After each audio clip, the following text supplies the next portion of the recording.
На МТМ телевизија, наред е да ја најавам и мојата прва гостинка за денес, а денес во нашата емисија честни е да одвоиме време да ги информираме нашите гледачи за хемофилијата и со тоа да им помогнеме и на оние лица кои што страдаат од ова здравствено нарушување, а повод за денешниот наш разговор со госпоѓата Лилјана Рајчевска, председател на Сдруженијето за хемофиличари, е Светскиот ден на хемофилијата 17 април. Добар ден, госпоѓа Рајчевска, и добро ни дојдовте на почеток. Добар ден на вас, благодарам на поканата.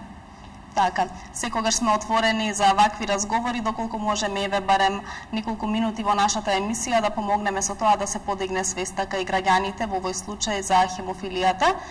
Интересно ми е да ве прашам да подготвувате секоја година активности по повод Светскиот ден на хемофилијата, 17 април. Оваа година сето тоа ќе се случува под мотото да го затвориме јазот под еднаков третман за сите.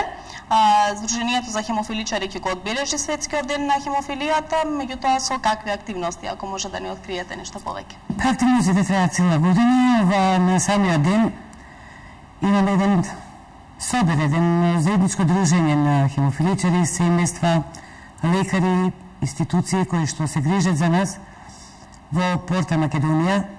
Секој ќе каже по нешто за хемофилијата што знае. Дечињата ќе цртаат на тема хемофилија, ќе добијат символични награди. После тоа имаме една голема символика возење за велосипед, затоа што велосипедот, возењето е дозволено за хемофиличарите, еден од ретките спортови што им е дозволен. Ќе свртиме еден круг околу војнот на конјот фонтаната, ќе пуштиме стотина балони, како порака да се подигне свеста, да знаат луѓето што е хемофиличари, да им помогнат во одредени моменти. Така. Зошто токму 17 април се одбележува како Светски ден за хемофилија? Постои во светот Светска федерација за хемофилија, која што е основал Фред Шнабел. Така. Тој е роден на 17 април, од кога е починат. Тој ден се одбележува како Светски ден на хемофилијата. Така. Интересно ми е да ве прашам, оваа болест уште се нарекува и кралска болест. Зошто е тоа така? Не затоа што страдаат само кралевите, иако во Европа постои диагностицирана хемофилија од Велика Британија, кралската лоза. Во семејството Романови, нивниот престонасник кој што е убиен, имал хемофилија, али не е за тоа кралска болест, затоа што хемофиличарот не сме физички работи, не сме да копа, не сме тежина да носи, такви работи кои што може да се повреди некој зглоб или мускул. Така, јас сум сигурна дека на сите наши гледачи им е познато што представува болеста хемофилија, меѓутоа еве на кратко ако може да објасниме каква е болеста и нешто повеќе околу тоа. Хемофилијата е генетски наследна болест. Така.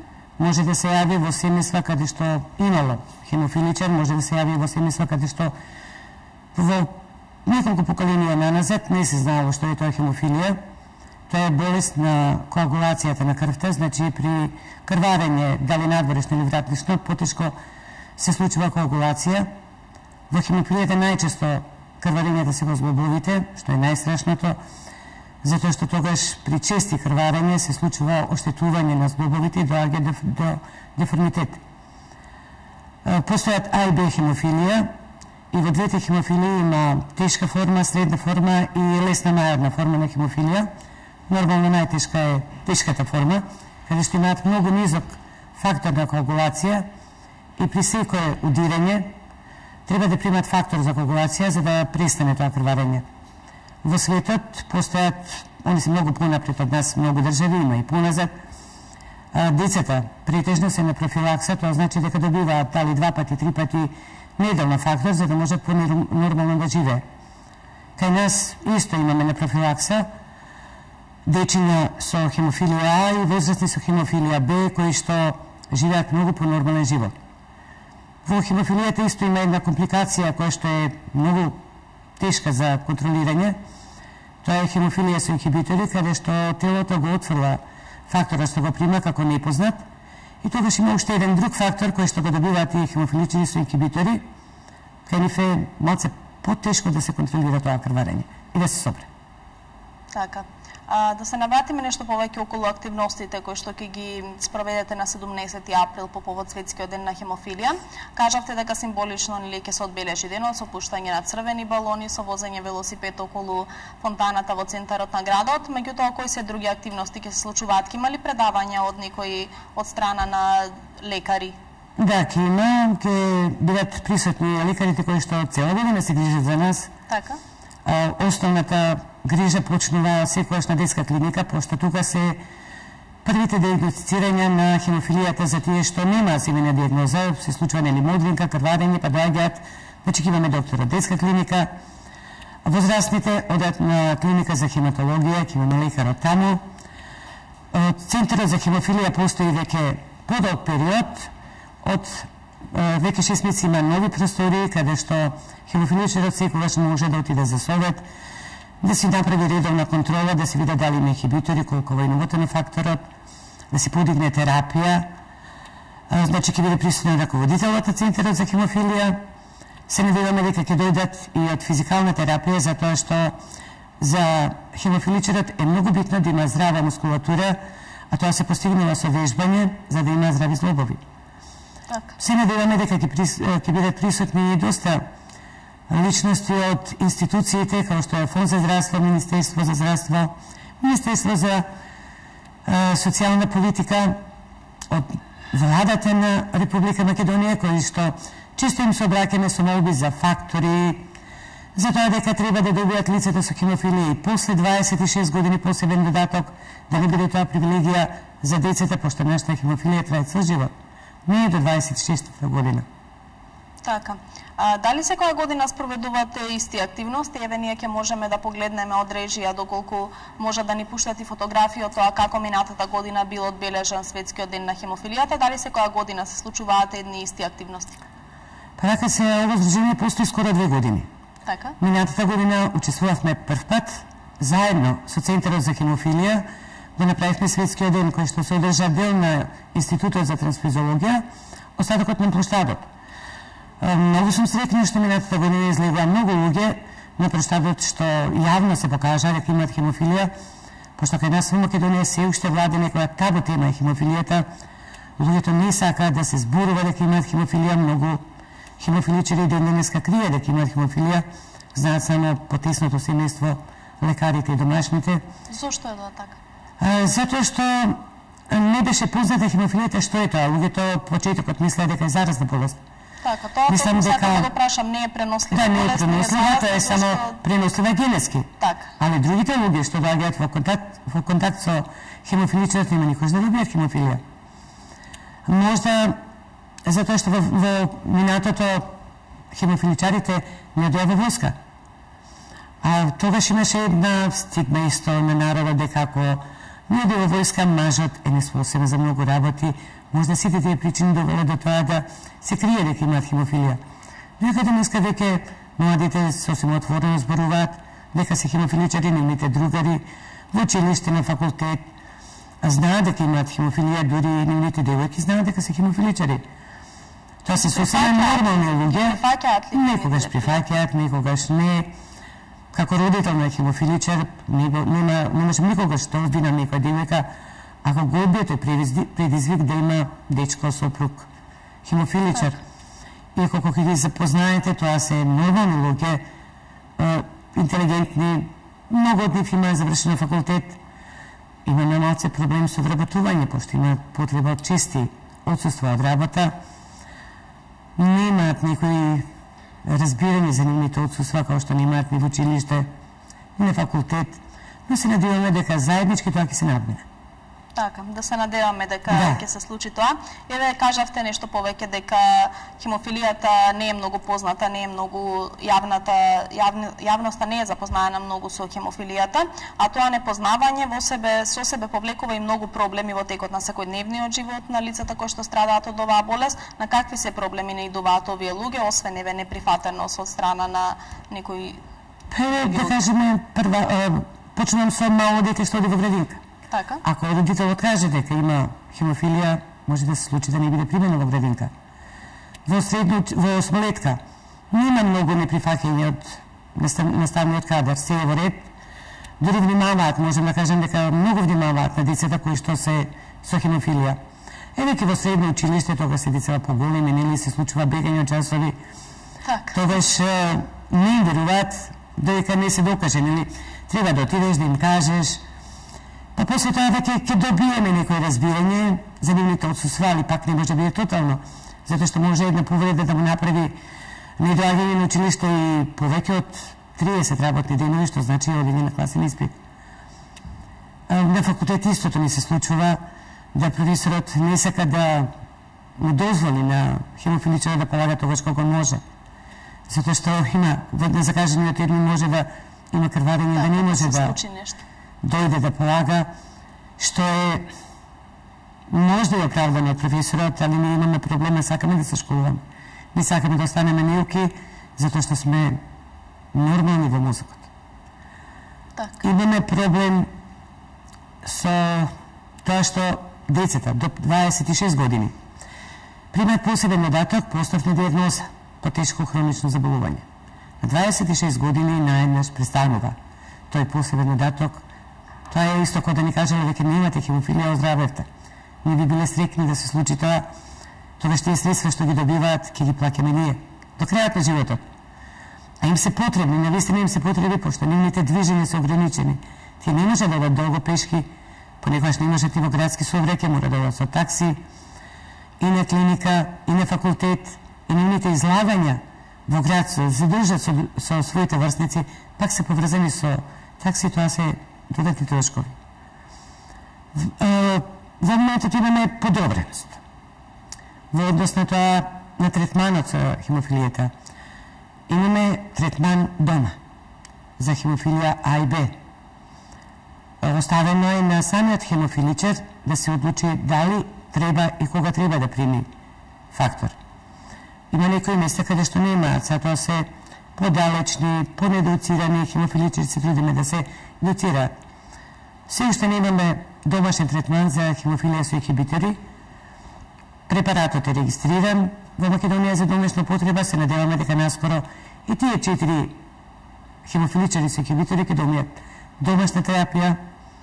Имаме физикална терапија веќе. Доктор Ивета Николич е едуцирана, си преведе книга за терапија за вежби со хемофилија, работи со хемофиличарите, имаме 20 терапеути, што исто едуцирани да работат со хемофиличарите и можам да се пофалам со операциите, дека имаме операција на неколку хемофиличари од страна на доктор Антонија Гавриловски, кој што исто е едуциран за работа со хемофилија, заменети колкови и колена. Иако би сакале да не дојде ни еден хемофиличар до тоа да добие третман на време, за да не дојде да се оштети толку зглобот за да дојде до операција. Така. Интересно ми е да ве прашам, кажавте дека здруженијето ви постои веќе 2 години. А што ве поттикна да отворите едно вакво здружение? Па јас сум првен ќерка на хемофиличар, значи постоеше предиспозиција да моето дете добие хемофилија. Имам двајца внуци со хемофилија, имам син хемофиличар. Мојот син со хемофилија има 25 години. Имавме проблем со третманот, затоа што он е хемофиличар со инхибитори. Во неколку наврати во фондот за здравствено осигурување од министерство еден представник ме посоветува да направам здружение, затоа што така полесно се доаѓа до целта. Така се собравме 5 мајки и 4 хемофиличари, си го регистрировме здружението и веќе 2 години работиме за да се направи подобар живот на хемофиличарот и подобар третман комплетен. Така. Колку луѓе во Македонија страдаат од хемофилија? Дојдовле некои истражувања дека во Македонија секоја година се регистрираат околу 4 до 5 новозаболени од хемофилија. Колку се точни овие податоци? Јас не би можела да кажам точна бројка лична, затоа што здруженијата нема се уште регистар на хемофиличари, пошто сме релативно нови и сега го правиме нашиот регистар. Така? Иначе званично постои податок во Центарот за хемофилија, во Министерството за здравство исто, дека сме околу 310 хемофиличари со хемофилија А и Б и од тие се 4 со инхибитори. Минатата година имаше уште 2 случаи со стекната хемофилија која што доаѓа наеднаш. Понекогаш се повлекува многу брзо, понекогаш може и подолго да трае. Значи бројката е околу 310. Така, околу Од 300. тоа најмалиот, тоа е нашиот јунак Матеј, хемофилија А со тешка хемофилија, и имаме со хемофилија Б мало дете од 2 години, неполни 2 години, кој што е регистрирано со хемофилија. Така. Каква терапија треба да примаат децата кои што се заболени од оваа болест? Има ли доволно услови во Македонија за такви терапии? Па во светот е тренд напредок во медицината да се примаат рекомбинантни фактори и децата да бидат на профилакса. Затоа што рекомбинантниот фактор не носи ризик на никакви вируси. Плазматичните фактори носат вируси кои што самиот производител на самата кутија стои дека се ограничуваат, дека може да бидат пренесени хепатит, сида и некои други вирусни инфекции, додека рекомбинантниот фактор нема можност да се пренесат никакви инфекции за додатни компликации кај хемофиличарот. Спомнав дека имаме 4 деца на профилакса со рекомбинантен фактор. Се надевам дека сите мали деца од почетокот ќе бидат веднаш третирани со рекомбинантни фактори, за да не дојдат до хепатит, кој што генерацијата од 20 до 40 години кај нас во Македонија многу се хемофиличари инфицирани со хепатитот. Најверојатно нема научен доказ, нема лекарски доказ дека од факторите, затоа што јас верувам во Институтот за трансфузиологија дека криопрецитатот и плазмата што се примаше пред да додадат факторите кај нас беа доволно испитувани дека не е од нив, али нема доказ од што се добиени хепатитот кој што го имат многу хемофиличари. Хепатитот С. Така.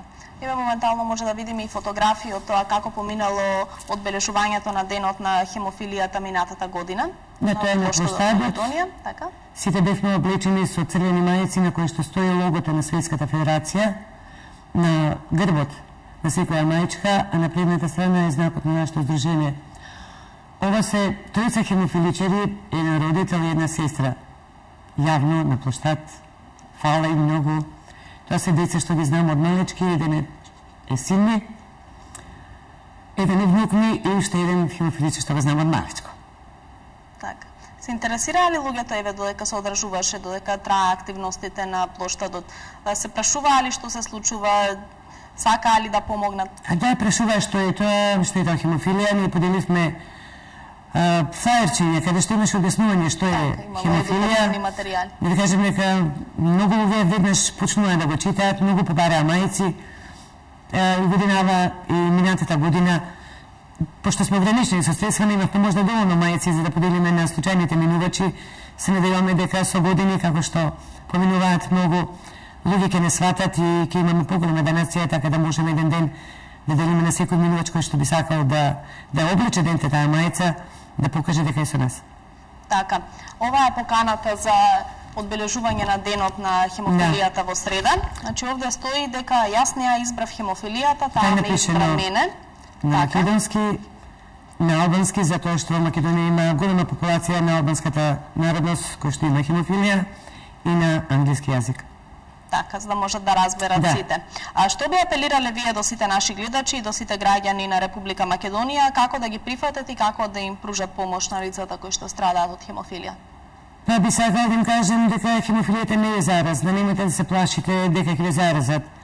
Би сакала да им кажам на сите мајки и татковци кои што имат ќерки, а имаат врска со хемофиличар, дека сосема нормален живот ќе водат сега со рекомбинантните фактори, со плазматските, со сите оние работи кои што ги имаме, е продолжен векот на живот, да хемофиличарот доживува длабока старост.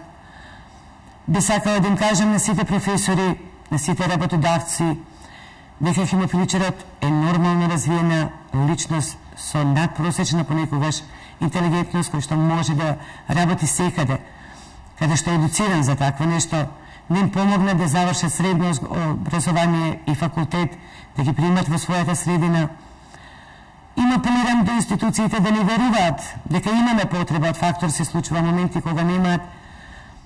Им кажувам на лекарите да го спроведуваат она што не учат, дека хемофиличарот е тој кој што кажува дали има потреба од фактор, дека не е секогаш знак дека има крварење, кога топло е коленото, кога нешто скокотка, затоа што хемофиличарот најдобро знае дали му е потребен третман или не. Така, колку сте задоволни вие, еве, од здравството во Македонија, колку посветува луѓе на лицето со хемофилија? Ќе ви кажам дека детска клиника почнавме таму, нели сите почнуваме таму, јас сум презадоволна. Да го спомнам Првин Зидовски, кој што беше првиот лекар што не пречека на детска клиника. После тоа другите лекари, кога син ми доби инхибитори, доктор Зора Антевска, тоа е мајката на мојот син, втора, 2 дена не излезе од клиника, иако не можеше да остане, седеше дека не помине ризикот за неговата животна загрозувачка состојба. Доктор Софијанка, доктор Костовска, која е во пензија, поздравува многу, исто цела ног, дежура околу животот на мојот син. Не може да се заборави тоа. Значи, они се грижат, секогаш. На возраст и хематологија исто. Имавме ситуација, зборувам за син, нели, пошто тоа ми е искуство кој што можем со сигурност да кажем дека е точно. Доктор Станковиќ, што е одговорна за хемофиличарите, на моето јавување дека син ми има повреди во двете колена. И не може да дојде на клиника, ме повика да дојде, ни даде фактор, ни даде се што ни треба да го боцкиме дома и првиот момент кога ќе биде подобар да отидеме да не видат. Значи имаше големо разбирање дека он не може да се транспортира до клиника. Доктор Дуковски е лекар кој што е директор на Институтот за трансфузологија, тој е човек кој што направи прва единствена плазмофереза во Македонија, кој што не се прави сега затоа што немаме услови, нели немаме апарат за плазмофереза. Доктор Дејанова потекнува од еден од основачите, од првите луѓе што ја десфункцирале хемофилијата, тој е Иван Дејанов, кој што беше човек кој што не знаеше на лик. Кој ќе те види, знаеше дека си ти таа кирка на тој хемофиличар, ти имаш таква хемофилија, значи не знаат. Имавме проблем, значи не беше ставено на тендер, не беше ставено во програма, сега сме во програма на влада, владата стварно направи голем чек што не стави на програма, не плаќаме ништо за факторот, се случува во одредени моменти, можда од технички причини, да немаме фактор. Тоа се јавува еден страв за голиот живот, се надевам дека никогаш нема да се повторува за никого такво нешто. Единствено, стварно би сакала, пошто сите лекари се едуцирани дека рекомбинатниот фактор е нашата иднина, да ги убедат Министерството, фондот, луѓето што одлучуваат, нели, дали ќе има средства или не, барем за децата иднината да биде рекомбинатниот фактор и профилаксата. Така, да се надеваме дека сето тоа ќе биде така и дека секогаш ќе имате достапно факторот што е потребен за да се одржи во живот и да не дојде, како што велите, до недостаток од она што е најважно за оние кои што страдаат од оваа болест. А минатата година во летниот период беше отворен и Национален центар за хемофилија. Колку со тоа им се помогна на лицата кои што страдаат од оваа болест и дали добивте некои посебни услови? Па помогна доста, да. Затоа што сега хемофиличарот кога оди на контрола не треба да чека. Со часови се случуваше, знаете, да седи скучанет на столче е тешко за мене, за вас, а не за хемофиличар, кој што е можда, тоа му е принудна положба на седење. Сега во центарот имаме лекар, работи центарот само предплатни, и ако добивме ветување од министерот дека ќе биде достапно отворено 24 часа, не работи 24 часа, можда нема ни потреба да работи 24 часа, доволно е прва и втора смена, затоа што ноќе, ако се случи крварење, тоа ќе биде за хоспитализација, така да центарот не може многу да ни помогне. Иначе сите испитувања ги правиме тука веднаш. Диагностицирање, висина на фактори, инхибитори, праќање за неефективно, за испитување на хепатит, треба да биде веќе присутен и ортопед и физијатар кој што тука ќе доаѓа да ги прегледува лицата со хемофилија, дали имаат потреба од ортопед, од ортопедска операција, дали имаат потреба од физикална терапија, се е на едно место. Значи, проблемот е во центарот решен, со центарот решен, единствено кога би имале прва, втора смена, или лекар кој што ќе биде на вистина секогаш на располагање, затоа што во моментот само доктор Дејанова ни е лекар во центарот, она е полнопати дежурна, значи сабавето немаме лекар, и тогаш ни останува сестра Розе, која што е душа на центарот, незаменлива особа која што знае да отиде на посета кај хемофиличар, да може да се сопче од своји средства, да се јави на телефон да праша како е, ни цела Македонија ке сите хемофиличари што ги знае што доаѓаат во центарот. Така, тоа е една прекрасна работа. Особа која што си го сака својот позив. Така. Бидејќи немам уште многу време, госпоѓа Рајчевска, еве упативме еден апел до сите граѓани, до сите институции како да се однесуваат и што да направат за да им помогнат на луѓето кои што страдаат од хемофилија. Меѓутоа што еве треба да се преземе понатаму со цел да им се помогне и да им се овозможи нормален живот на лицата кои страдаат од хемофилија. Што треба да преземат лекарите, што треба да преземат институциите, за да може да се дојде до едно уште поголемо подобрување, како што има и во, како што кажавте вие, веќе поразвиените земји.